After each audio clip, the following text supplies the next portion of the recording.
Hello guys, how do you do और कैसे हो तुम सब लोग। और आज आपका भाई वापिस आ चुका है एक नई कॉन्सेप्ट वीडियो के साथ। और आज का हमारा कॉन्सेप्ट है नो योर लेबल। और आज जिस लेबल के बारे में हम बात करने वाले हैं, म्यूजिक लेबल के बारे में बात करेंगे। तो जिस लेबल के बारे में आज हम बात करने वाले हैं वो लेबल का नाम बहुत देर से, स्पेशली 1-1.5 साल से हमें रेगुलरली सुनने को मिल रहा है। उस लेबल के बारे में बहुत बड़े बड़े आर्टिस्ट भी बात करते हैं। उस लेबल के साथ काफी बड़े बड़े आर्टिस्ट लोगों का नाम भी जुड़ चुका है। तो जिस लेबल के बारे में आज हम बात करने वाले हैं उस लेबल का नाम है इनोवरा एंटरटेनमेंट। Yes, that's right. और इनोवरा एंटरटेनमेंट के बारे में आज मैं आपको सारी डिटेल्ड इंफॉर्मेशन दूंगा कि इनोवरा कैसे शुरू हुआ और अब तक उनकी कितनी ग्रोथ हुई है, शुरू से लेके अब तक उन्होंने क्या क्या कोलैबोरेशंस करी हैं, व्हाट इज देयर मिशन, उनका सारी चीजें आज हम डिस्कस करेंगे इसी वीडियो में। और न्यू आर्टिस्ट के लिए इनोवरा एंटरटेनमेंट कैसे हेल्पफुल रहेगा, तो वीडियो को एंड तक जरूर देखना, क्या पता आपके लिए ये वीडियो बेनिफिशियल हो। सो या, let's start the video, let's go. तो गाइस, सबसे पहला क्वेश्चन ये आता है कि व्हाट इज इनोवरा एंटरटेनमेंट। क्या इनोवरा एक मेजर म्यूजिक लेबल है या फिर एक इंडिपेंडेंट म्यूजिक लेबल है। और मेजर और इंडिपेंडेंट म्यूजिक लेबल में ज़्यादा फर्क नहीं होता, लेकिन एक बहुत ही थिन लाइन होती है।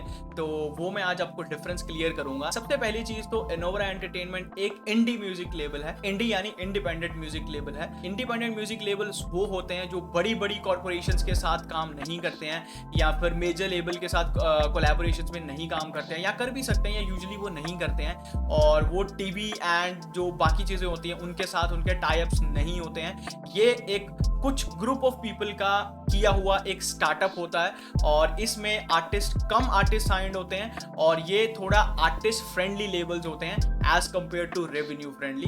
रेवेन्यू जनरेट करते हैं, ये नहीं कि नहीं करते हैं, लेकिन ये लेबल्स यूजुअली आर्टिस्ट फ्रेंडली अपनी पॉलिसीज के साथ वर्क करते हैं। तो इनोवरा एंटरटेनमेंट भी ऐसे ही एक म्यूजिक लेबल है और उसके साथ साथ ये आर्टिस्ट एंड इवेंट मैनेजमेंट एक कंपनी भी है। तो गाइज, इनोवरा एंटरटेनमेंट स्टार्ट कैसे हुआ। इनोवरा एंटरटेनमेंट की स्टार्ट आई गेस पिछले साल मई 2020 के करीब से हुई थी। और जब लॉकडाउन का पीरियड था, सारा देश शटडाउन हो रखा था। और सबसे इंटरेस्टिंग बात इस लेवल की ये है कि ये लॉकडाउन की ही स्टार्टिंग है, मतलब ये लॉकडाउन का रिजल्ट है। और ये स्टार्टअप 4 लोगों से स्टार्ट हुआ था, जिनके नाम रोहित रंजन, राहुल प्रकाश, शुभांगिनी श्रीवास्तव और रितिका आनंद हैं। और इन्होंने लॉकडाउन के पीरियड में एक टैलेंट हंट कंपटीशन को ऑर्गेनाइज किया था, जिसमें काफी सारे लोगों ने पार्टिसिपेट किया था। और आई गेस अराउंड इनके पास 1000 से भी ज्यादा एंट्रीज थी जिनमें लोगों ने पार्टिसिपेट किया था। और विनर्स के लिए 1 लाख रुपीस तक का भी कैश प्राइज था। और इस स्टार्ट के साथ ये इनोवरा एंटरटेनमेंट स्टार्ट हुआ था।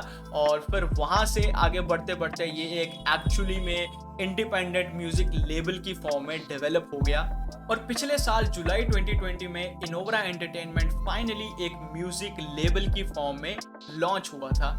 और वहीं से इन्होंने कुछ नए आर्टिस्ट को साइन करना शुरू किया। तो गाइस, अब बात करते हैं कि इनोवरा एंटरटेनमेंट के साथ कौन कौन से आर्टिस्ट साइन हैं। और इन्हीं में से सबसे पहला नाम जो आता है दैट इज बैड किड्स। और बैड किड्स में 2 लोग हैं, ये एक रैप डुओ है और जिसमें एक बंदे का नाम है इनसेन और दूसरे का नाम है एवी। और इनकी ट्रैक लिस्ट जो इनोवरा एंटरटेनमेंट से रिलीज हुई है उसके कुछ गाने हैं we are bad kids, M bot, Bermuda triangle, Yakuza, तस्सावुर, जिसमें से बरम्यूडा ट्रायंगल बहुत बड़ा हिट था।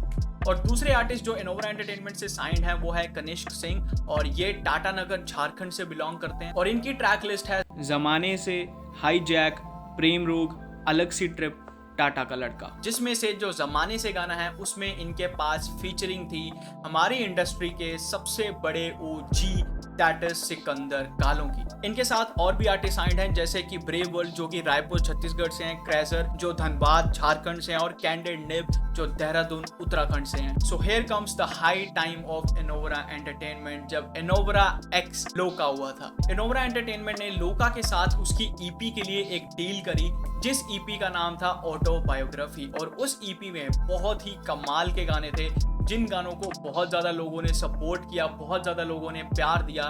और उसमें से कुछ गाने जैसे राड़ा है, ऊ भाई तेरा बॉलर, ये सुपर डुपर हिट्स थे। और इस ईपी ने टोटल ऑडियो प्लेटफॉर्म्स पे 3 मिलियन स्ट्रीम्स को जनरेट किया था। और नेक्स्ट सबसे बड़ा मेजर स्टेप जो इनोवरा एंटरटेनमेंट ने लिया वो था उनका टेक ओवर टूर, जिस टूर में उनके साथ लोका थे और वो ऑटोबायोग्राफी ईपी के लिए था।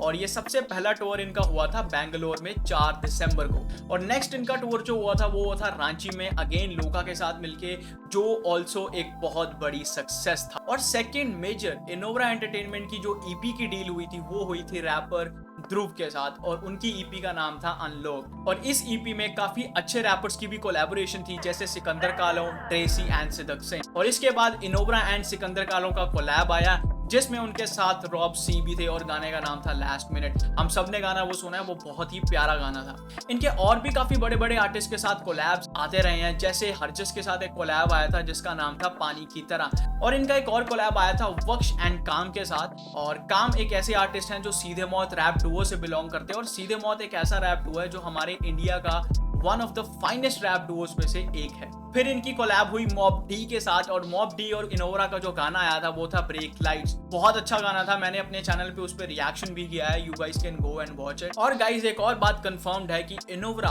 और मूफार ने मिलके टोटल 6 गानों की डील करी है, और ये 6 गाने बहुत ही डिफरेंट वाइब के हैं, और I am really looking forward to it. Let's see ये गाने कब आते हैं। So last but not the least बात करते हैं इनोवरा का सबसे major collaboration, that is with Ra Jones.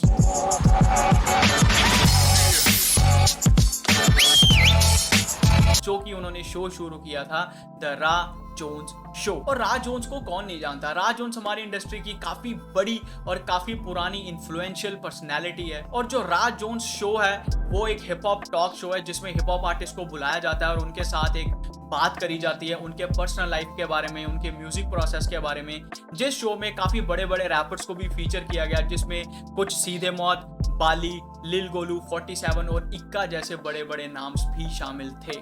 और इन्होंने यो यो बंटाई रैप स्टार के साथ मिलके एक इनिशिएटिव लिया, जिस इनिशिएटिव में इन्होंने एक मिक्स टेप को लॉन्च किया, और उस मिक्स टेप में टोटल 7 गाने थे। और जिस मिक्स टेप के अंदर ऐसे आर्टिस्ट थे जो अंडरग्राउंड थे, जिनके पास क्वालिटी थी, लेकिन कहीं ना कहीं उनको अपने अपने प्लेटफॉर्म्स पे उतनी स्ट्रीम्स नहीं मिल पा रही थी। तो ये एक बहुत अच्छा इनिशिएटिव था उन अंडरग्राउंड आर्टिस्ट के लिए, ताकि उनके करियर को किक स्टार्ट मिल सके। और उनका फ्यूचर में भी आगे मिक्स टेप्स को लॉन्च करने का प्लान है। तो जितने भी न्यू आर्टिस्ट हैं, आप सभी लोग उनको अप्रोच कीजिए, ताकि आपका गाना वो अपनी मिक्स टेप में डाल सकें। सो गाइज, मिक्स टेप्स आपके लिए बहुत ही बढ़िया ऑप्शन रहने वाला है। जिन रैपर्स को सबसे ज्यादा रीच की जरूरत है, जिन रैपर्स के पास फुल ऑन क्वालिटी कंटेंट है लेकिन वो ज्यादा लोगों तक नहीं पहुंच रहा, तो उन लोगों के लिए मैं इनोवरा एंटरटेनमेंट का इंस्टाग्राम हैंडल प्लस उनकी ईमेल डिस्क्रिप्शन में टैग कर दूंगा। तो आप उस ईमेल पे अपना काम भेज सकते हैं, आप उनको ईमेल्स कर सकते हो, and in this way you can get help from that label. तो खत्म करते हैं वीडियो आज की, एंड आई होप गाइस आपको काफी ज्यादा इन्फॉर्मेटिव लगी हो, आपको कुछ इन्फॉर्मेशन मिली हो इस वीडियो से। And thanks for watching the videos, and I see you guys in a bit. Bye bye, peace out.